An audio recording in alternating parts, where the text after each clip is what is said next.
Ya está grabando, ¿sí? Claro. Sí. Vale. Pues el abuelo Joaquín era jove, jo no sé quin any era, perquè això m'ho va contar a mi l'abuela Rosario.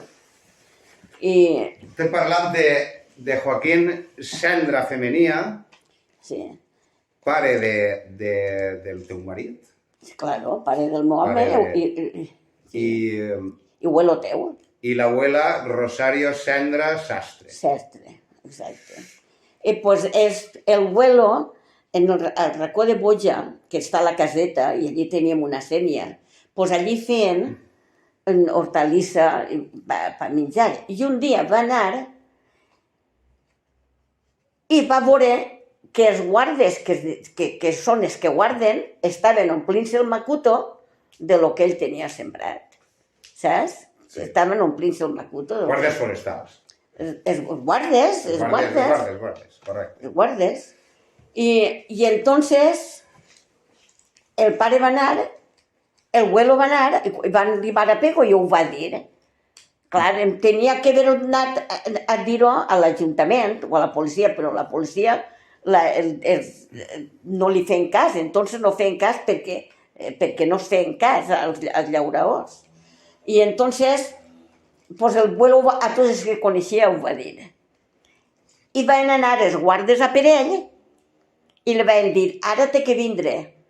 I se'l van emportar i li van dir, i l'abuela Rosario li va dir, diu, i això, que pots saber què és el que passa? Perquè l'abuela era arriesgat, diu, passa que el seu home ha dit que nosaltres han furtat l'hortalissa.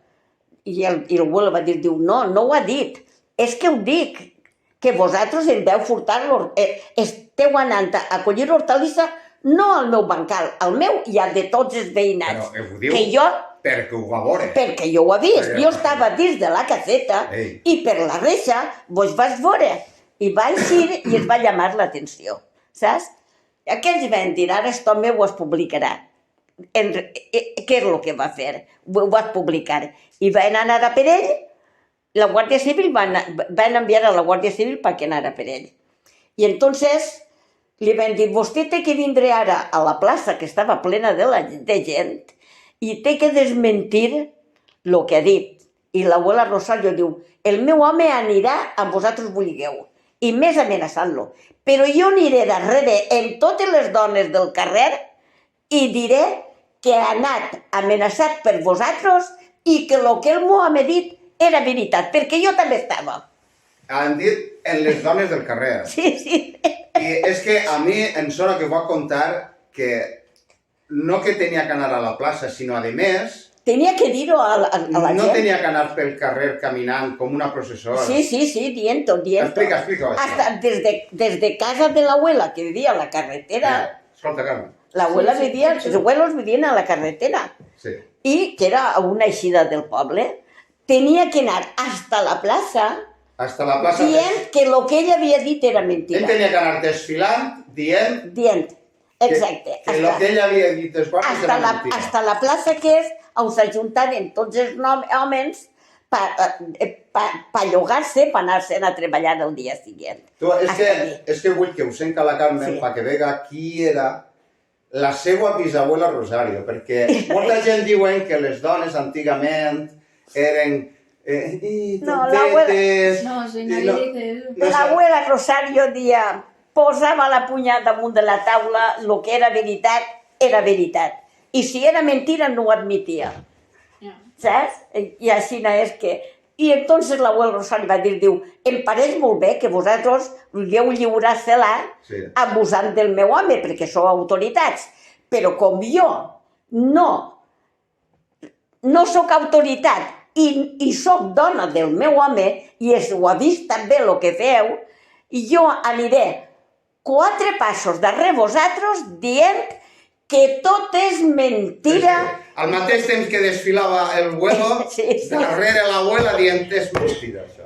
El que el meu home va dir ahir era veritat. I ara estos volen obligar-lo a que diga una mentira. No, senyor, si no volien que se publicara, que no venen robat. Així és. Si tenien vergonya que us enquera tot el poble, no haver robat. Així és que... I dona la casualitat, Ximo, que Alejandro, dona la casualitat que quan això ho vam contar a casa, mon pare meu va contar una altra cosa pareguda. Nosaltres teníem queredilles, mon pare sembrava queredilles, i no era al Racó de Boja, perquè el Racó de Boja era del abuelo Joaquín, però si no era a la Sort, que era la Sort era de la abuela Carmen, allí. Entonces tenía hortalizas sembrar y queredilles y cebes, porque se sembrava per tot l'any.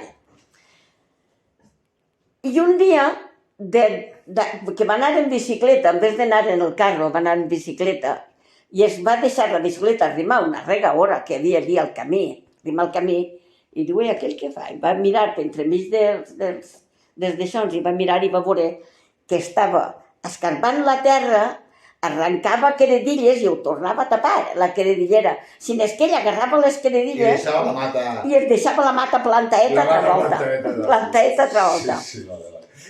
I el pare diu, està furtant-me les queredilles i deixa la planta, la queredillera plantar. I entonces va veure qui era. I entonces se'n va anar a buscar-lo i li va dir, mira, que sigues un guarda del terme, no vol dir que tinguis les mans lliures per robar. Així és. O deixes les queredilles al mateix lloc que les has arrencat, saps? Diu, i en recorda't de que l'amo de les queredilles sóc jo. Tu, si vols queredilles, tens terra al costat, és que era veïnat. Diu, tens terra, només tens que embrutar-te una miqueta, preparar la terra i sembrar-la. Un disc més de l'altra manera. Així és que no sé si serien els mateixos guardes, perquè l'època era per l'estil. Però que casualitat era que li passara al abuelo Joaquín i li passara al abuelo Ricardo. Així és que...